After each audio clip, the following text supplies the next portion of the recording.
So there's a lot of market failure that's occurring. The fact that these supply chains aren't working, the fact that we have this just-in-time inventory process where manufacturers, distributors don't like to keep a lot of products stored, whether it's because of the cost of storage or the rest, and because of the COVID fluctuations that occurred with all sorts of distribution.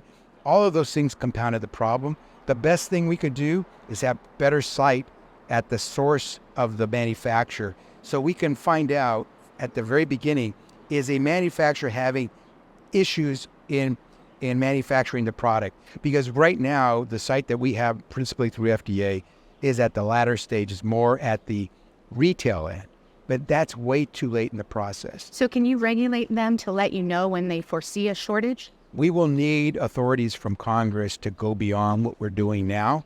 We're talking to Congress. I think Congress recognizes the need to make sure that medicines, where we know the material is there to make the medicines, that medicines don't go short simply because we have a broken distribution system.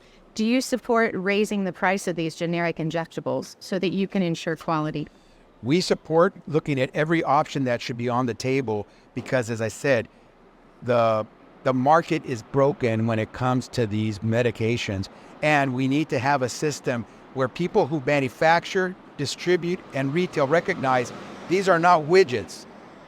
These are life-saving medicines in many cases, and you can't treat them like widgets. Do you support domestic manufacturing, and how do we economically do that? Absolutely, and the president has been very clear on this.